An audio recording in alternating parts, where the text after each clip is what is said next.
So hello friends and students, welcome back once again to Think Tank UPSC and to the brilliant 10 minute series. आज का जो topic है again बहुत important है. कुछ दिन पहले यूनाइटेड अरब एमिरेट्स यूएई ने ओपेक को छोड़ दिया. OPEC group the group of major oil producing and exporting countries. OPEC अपने आप में बहुत इंपॉर्टेंट है क्योंकि न्यूज में आया है. क्यों? क्योंकि यूपीएससी की आदत है इंटरनेशनल ऑर्गेनाइजेशन से क्वेश्चन आते रहते हैं, क्वेश्चन पूछते रहता है. ठीक है, कौन मेंबर है, कौन नहीं है, फाउंडिंग मेंबर कौन था, कितना परसेंट कंट्रीब्यूशन है in terms of crude oil export, कौन कौन सी कंट्रीज हैं जिन्होंने लेटेस्ट ज्वाइन करा है, लेटेस्ट छोड़ा है. इस तरीके के क्वेश्चन सारी ही इंटरनेशनल ऑर्गेनाइजेशन से आते रहे हैं. जब G20 न्यूज में था, जब इंडिया ने होस्ट करा G20, तो पूछा था, ट्रायोका के बारे में पूछा था, प्रीसीडिंग ईयर का प्रेसिडेंट एंड कमिंग ईयर का प्रेसिडेंट एंड करंट ईयर का चेयरमैन और प्रेसिडेंट.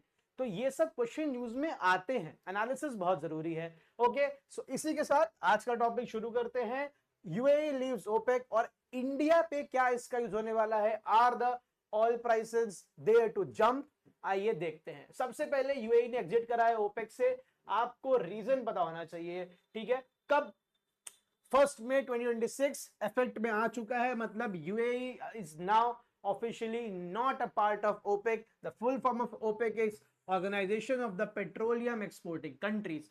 एक ओपेक प्लस भी है, अभी बात करेंगे इस पे. ओके, अब क्या है, यूएई वाज डिससैटिस्फाइड. क्यों? क्योंकि ओपेक जो है वो एक कार्टेल है. कार्टेल क्या होता है? जो बिग बिजनेसेस होते हैं उनका एक ग्रुप. ठीक है, कार्टेलाइजेशन, कार्टेल ग्रुप.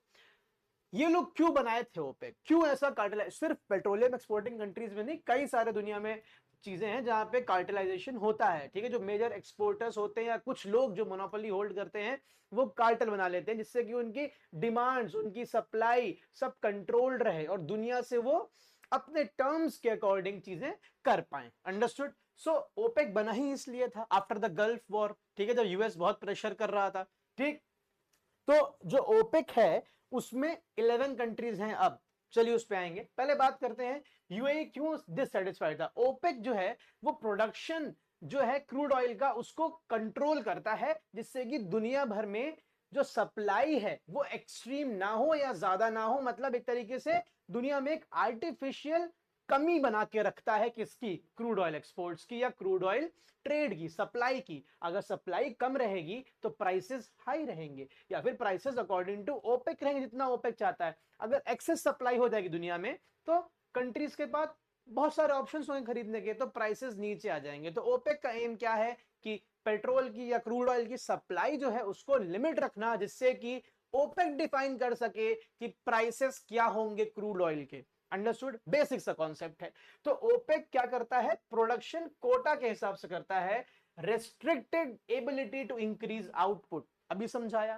ठीक, UAE was not satisfied with this. UAE का कहना था कि आने वाले समय में क्योंकि दुनिया क्या करना चाहती है, दुनिया रिन्यूएबल एनर्जी की तरफ अल्टीमेटली मूव होगी भी, और यूएई न्यू दिस या नोज दिस. तो उसका कहना था कि we should maximise output and maximise supply. दोनों के बीच क्या हो गया? डिफरेंसेस आ गए. ओपेक कहना था नहीं, we will not maximise output, we will not increase our output, क्योंकि अगर आउटपुट ज्यादा हुआ, सप्लाई ज्यादा हुई तो प्राइसेस नीचे आने का खतरा है. यूएई का कहना था कि नहीं, अभी कमिंग जो 30, 40, 50 इयर्स हैं, हमें उसमें क्या करना है, रिन्यूएबल एनर्जी इससे पहले टेक ओवर कर ले, हमें प्रॉफिट्स मैक्सिमाइज करने हैं, इसके लिए हमें आउटपुट बढ़ाना पड़ेगा, सप्लाई बढ़ानी पड़ेगी. इस बात पे तकरार होती है और यूएई क्या छोड़ देता है? ओपेक को. ओके, यही बात सारी लिखी है. आप वीडियो पॉज करके इसको पढ़ सकते हैं. पीडीएफ कहां मिलेगी? थिंक टैंक यूपीएससी के व्हाट्सएप चैनल पे. अंडरस्टूड? अब देखते हैं ओपेक के बारे में. बहुत इंपॉर्टेंट है. इसके फाउंडिंग मेंबर्स कौन कौन थे? याद रखना, Iran, Iraq, Kuwait, Saudi and Venezuela. बच्चे वेनेजुला देख के ना क्रॉस कर देते हैं, तुम नहीं करोगे. Okay, Iran, Iraq, Kuwait, Saudi, Venezuela 5 founding members हैं. कहां पे इसका फाउंडेशन हुआ था? Baghdad conference 1960. कहां है Baghdad? Everybody knows it is the capital of Iraq. Understood?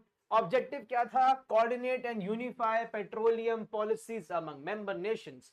धीरे धीरे इसकी मेंबरशिप बढ़ती गई. यूएई क्योंकि न्यूज में है तो देखेंगे यूएई ने कब ज्वाइन करा था. UAE joined in 1967. ओके। आज के डेट में ओपेक कंट्रीज में से UAE was the fourth largest, I should say, producer of crude oil, ठीक है, फोर्थ लार्जेस्ट। अंडरस्टूड? वो भी डेटा में बस अभी दिखाऊंगा आपको मैं। अंडरस्टूड? अभी कितने मेंबर्स हैं? 11 हैं आफ्टर यूएई's एग्जिट। एक बार मैं किनारे हो जा रहा हूं, सारे मेंबर्स देख लो, सारे मेंबर्स याद करने हैं। पूछ लेगा कि कौन सा मेंबर नहीं है, ठीक है, चाहे तो स्क्रीनशॉट ले लो, पीडीएफ मिल जाएगा थिंक टैंक यूपीएससी पे, okay, WhatsApp channel. Now OPEC plus क्या है ये भी जान लो। सो ओपेक एक कार्टेल है oil producing and exporting countries का। ओपेक को बढ़ाया गया, ओके, कुछ एक्स्ट्रा मेंबर्स ऐड करे गए, पर जो ओपेक की कोर कंट्रीज थी वो नहीं चाहती थी कि ओपेक की मेंबर क्या हो, मेंबरशिप डाइल्यूट हो, तो उन्होंने एक ग्रेटर बॉडी बनाई, दैट इज ओपेक प्लस, जिसमें कुछ एक्स्ट्रा मेंबर्स को भी ऐड करा। अंडरस्टूड? वो कौन कौन से मेंबर्स हैं? ओपेक बनी 2016 में, और ओपेक प्लस मतलब जो ओपेक कंट्रीज है वो तो रहेंगी, एक्स्ट्रा में कौन कौन सी कंट्रीज हैं? Countries like Russia, Kazakhstan, Mexico, Oman. Please mark it, Oman is not a member of OPEC. It is the member of OPEC plus. आपको लगेगा कि कंट्री तो गल्फ की ही लग रही है तो ये मेंबर होगी ओपेक की, नहीं। यही सब की पॉइंट्स है जहां फंसाता है। अंडरस्टूड? बाकी आपके सामने सब बोर्ड पे है। OPEC plus accounts for around 40% of global crude oil production and nearly 60% of internationally traded petroleum. Important. Understood? ठीक, ये था ओपेक का पूरा नॉलेज, ओपेक प्लस का पूरा नॉलेज, यूएई ने क्यों छोड़ा उसका पूरा नॉलेज। अब आता है और एक इंपॉर्टेंट पोटेंशियल क्वेश्चन। 2025 का डेटा देखें, 2025 का डेटा देखें तो 1000 बैरल्स पर डे के हिसाब से कितनी प्रोडक्शन कंट्रियां कर रही हैं? नंबर 1 पे वो Saudi, 9471,000 barrels per day. Understood? It is total production के, ओपेक के टोटल प्रोडक्शन का लगभग 34% कौन प्रोड्यूस कर रहा है? सऊदी।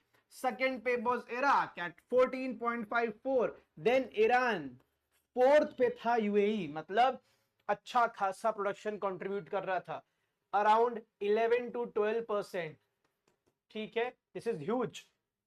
यूएई का कहना है we want to take this number to 5 million barrels per day, ठीक है, हो सकता है पूछ ले, याद रखना। अभी कितना है? 3,142,000 बैरल पर डे। यूएई इसको 5 मिलियन बैरल्स पर डे ले जाना चाहता है, इसी बात पे कंफ्लिक्ट था ओपेक के साथ। अंडरस्टूड? ये था टॉपिक, शॉर्ट में बहुत इंपॉर्टेंट टॉपिक है, प्लीज इसको ढंग से करके जाइएगा। अंडरस्टूड? पीडीएफ चाहिए तो थिंक टैंक यूपीएससी के व्हाट्सएप चैनल को ज्वाइन कर लो, लिंक मैं डाल दे रहा हूं कहां? कमेंट सेक्शन में। Understood? Thank you so much, keep watching, we will be regular with such short, crisp but maximising marks videos. Understood? Done? Good night, मिलते हैं।